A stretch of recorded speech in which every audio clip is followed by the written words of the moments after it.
todo gatong kay Army Colonel Audi Monggao. Si Colonel Monggao po, after na mag-withdraw ng support, binalik yung support sa ating Pangulo. Nang bumaliktad siya, tumambling ulit for President Ferdinand Marcos Jr., saying his remarks were an expression of patriotism, not rebellion. Huwag kami, bakit West ba kayo? Judge ba kayo? Para i-determine na hindi rebellion, kundi patriotism. Ang judge ang magsasabi niya. Yan, sabi nito Pasyo dito. Free speech niya, yung call to withdraw for support is free speech. Hindi man na niya yan inciting to sedition. He stressed that the appeal is rooted in moral and ethical judgment, does not advocate force or intimidation niya, and does not seek to undermine civilian supremacy or establish nagbabagang mga balita at pagtalakay sa mga isyu ng lipunan. Bulsa! Opinyon, banat at paglalantad sa katotohanan. Bulsa! What you see is what you get. You decide. Hello po mga kababayan, si Dante Maravillas. Todo gatong na naman po yung mga politikong kaanib sa partido ng mga DDS. Todo gatong kay Army Colonel Audi Monggao. Si Colonel Monggao po, after na mag-withdraw ng support, binalik yung support sa ating Pangulo. Nang bumaliktad siya, tumambling ulit. Dalawang tumbling, mga kababayan. Unang tumbling, palayo sa ating Pangulo. Withdrawal of support. Nang kinausap ng kanyang commanding officer, commanding general, si General Lohico, tumambling ulit. Bumalik na sa control ng military. Naliwanagan yung kanyang isipan. Kaya wala na po, useless na itong panggagatong ninyo. Yung mga members ng TDT Laban, mga kababayan, todo sa kanilang panggagatong. Ibuti kayo, wala man kayong sweldo sa armed forces, hindi namimiligro yung inyong retirement kasi wala man kayo sa gobyerno. Karamihan sa kandidato ninyo talo. Natalo during the election. Ang natitira na nga lang sa partido ninyo, mga gasya na lang sa isang tricycle. Tapos, todo gatong ninyo. Ito, balita, groups defend Army Colonel Monggao, not rebellion but patriots cry, sabi po nila. Ayan si Monggao, may picture pala sila ni Chavit Singson.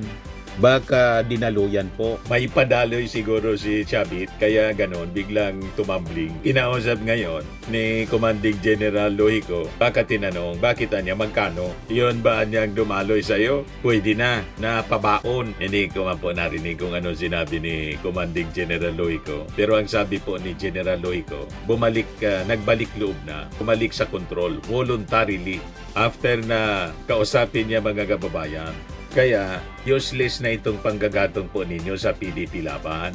Sabi dito, two political and civic groups on Friday issued separatist statements backing Army Colonel Audi Monggao, who was relieved from his post after publicly withdrawing his support for President Ferdinand Marcos Jr., saying his remarks were an expression of patriotism, not rebellion. Huwag kami, bakit West ba kayo? Judge ba kayo? Para i-determine na hindi rebellion, kundi patriotism.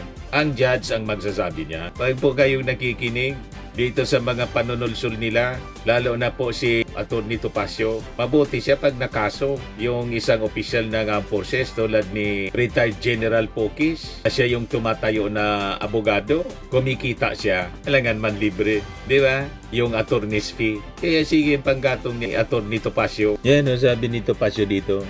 Free speech niya, yung call to withdraw for support is free speech. Hindi man na niya yan inciting to sedition. He stressed that the appeal is rooted in moral and ethical judgment, does not advocate force or intimidation niya, and does not seek to undermine civilian supremacy or establish a military junta.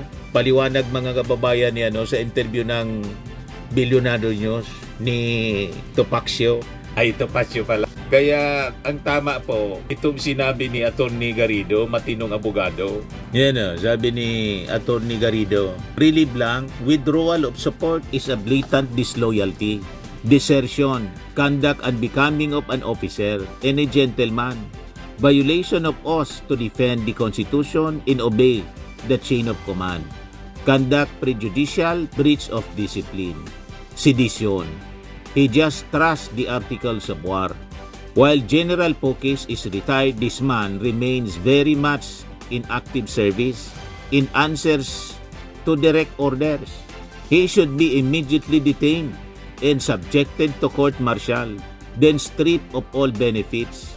Let not this bad apple infect the whole service, sabi po ni Atty. Garrido. Yan ang tama pong statement ng isang matinong abogado. Pero si Topacio, tama itong sinabi ni Atty. Garrido tungkol kay Topacio. Yan o, sabi ni Atty. Garrido, one reason na Romeo Pokis ended up being arrested is he had too much of Attorney Topacio as legal counsel. Pag nakinig po kayo dito sa abogadong tulad kay Topacio, mapapahama kayo. Kaya mabuti na lang biglang bumaliktad ulit, tumambling uli mga kababayan nitong si Colonel Audi Munggaw. Pag hindi, matutulad siya kay Romeo Pokis. Si Romeo Pokis po, naghahanap lang ng damay para dalawa sila o tatlo man lang. Buti siguro siya, nakapasiguro na. Di ba? Galing nga siyang abroad, ibig sabihin may panggastos siya sa paglakwat siya. Kaya lang, pagbalik niya sa Pilipinas, doon sa NAIA, sinalubong na siya ng CIDG. Inusasan siya mga kababayan. Ayan inciting to sedition. Ngayon, ang pinagmamalaki ni Topacio, naman niya, available naman siya. At saka yung maximum niya, up to 6 years lang na pagkakulong. Buti ikaw po yung abogado. Paano naman po yung nakulong? Buti kung sasamahan mo sa kulungan. Diba? At halimbawa, mapatunayan, nakulong at saka na forfeit yung retirement. Ikaw ang bubuhay sa pamilya ni Pokis at saka ni Munggaw. Buti ito si retired na. At kung halimbawa ma-forfeit yung kaniyang retirement, siguro may nakapag na din sa kanya. Nakapag bigay na rin. Bawi na siguro mga kababayan. Nakaipon na rin. Paano itong si Munggaw nasa active service? Huwag tayong pag kayong nakikinig po sa gatong, masisira ang buhay ninyo. Pag nakinig kayo sa isang abogado na tulad po ni Topacio, sabi ni Atty. Garrido, one reason niya, Pokis ended up being arrested is he had too much of Attorney Topacio as legal counsel. You see? O ngayon, yung mga grupo ng gagatong, sige, diretso lang ninyo yung panggagatong ninyo. Ito, the party said Munggaw acted despite knowing the potential consequences to his military career, future and personal safety, and called his move an example of best traits of Filipino soldier, which are courage, gallantry, and commitment to the people. Nanggatong pa kayo. Ang malinaw po ang ginawa ni Munggaw.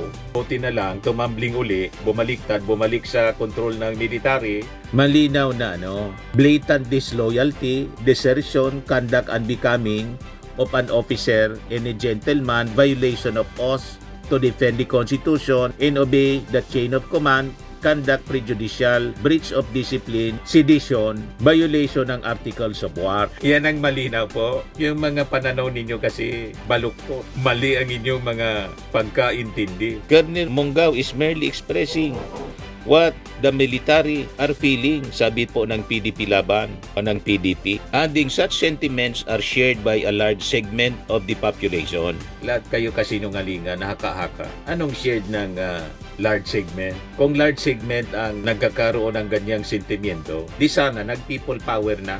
Diba? Nagtagumpay na sana yung panawagan ninyong people power. Wala Walang support. Kaya nga hanggang ngayon, ang Pangulo si PBBM pa rin. Hindi natuloy yung paglalaway ni Sara Duterte. Hanggang sa paglalaway na lang siya. Hindi natuloy yung kanyang pag-upo. Lagi na lang siyang nakatayo. Hindi magapaghintay ng 2028. Diba po? Masyadong attack. Kasi alam namin yung inyo pong gustong mangyari. Iupo si Sara para tuloy ang ligaya ng mga kurakot sa gobyerno. Yung mga hinahabol na sangkot po sa flood control anomalies, makalibre na. Malaya sila na makabalik mga kababayan sa pangungurakot. Yan ang agenda po mga kababayan, napakalinaw. Dagdagan pa ng panggatong ng China kasi yung intensyon ng China kamkamin yung West Philippine Sea. Alam naman natin yung mga Duterte, ang buong Pilipinas gusto na nga pong gawing province ng China. Payag kayo sa ganyang agenda nila? Of course, syempre, hindi tayo papayag lahat ng mga Pilipino. Sabi naman na United People's Initiative, an organization composed of retired military generals Ito yung grupo ni Pokis. Yung mga sinabihan niya ni Munggaus should not be construed as insubordination or rebellion. These words were not rebellion. They were fidelity to the Constitution. Balisgan talaga yung pagkaintindi ninyo. Baliktad po. Paano ang fidelity di Constitution at hindi rebellion? Yung mismong violation ng Articles of War.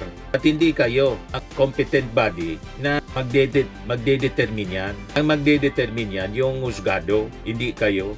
Kaya I think tuloy pa rin yung investigasyon mga kababayan. Kahit bumalik na siya to the folds of to the control ng military, tulad ng sinabi po ni General Lohico.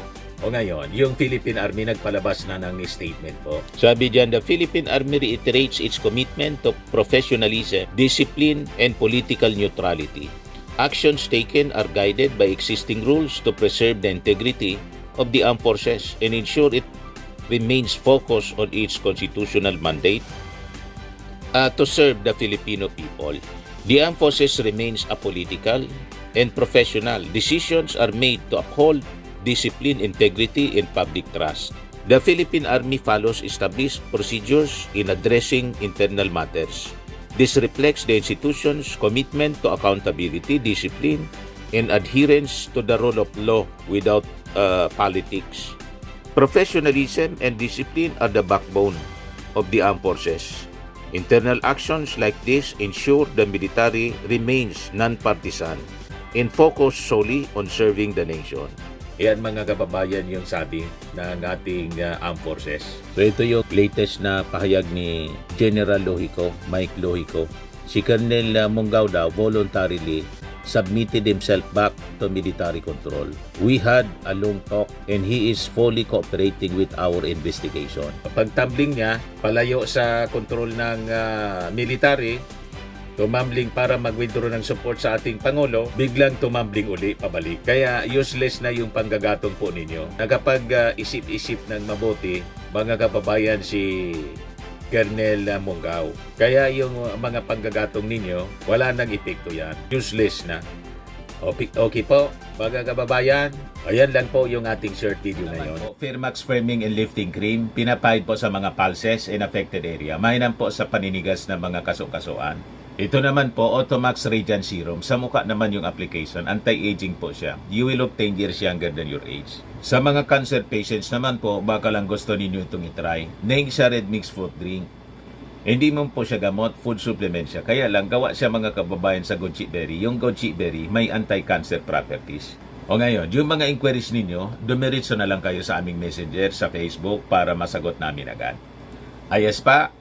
Ayos na ayos niya, Mr. Maravilla. Sa mga nagana po ng malinis and spacious fitness gym, pumunta lang po kayo sa aming Colossal Fitness Gym. May Grab car rental din po kami. But anyway, ito po pala yung aming bagong product na binibenta online. I am worldwide amazing pure organic barley powdered drink mix from Australia. Negosyo to ng aking anak na architect entrepreneur Riz Maravillas. Ayan po. Kontakin na lang po ninyo siya, Riz Maravillas on Facebook. Ang mga health benefits niya, boost immunity, improves digestion, enhance energy levels, packed with antioxidants, prevent cancer. Ito naman po yung bago naming product na binibenta online. Eye Glow Serum, whitening po siya. Tingnan ninyo yung epekto sa aking anak na architect before and now. Yung mga inquiries po ninyo, dumiretso na lang kayo sa kanyang Facebook account, Riz Maravillas.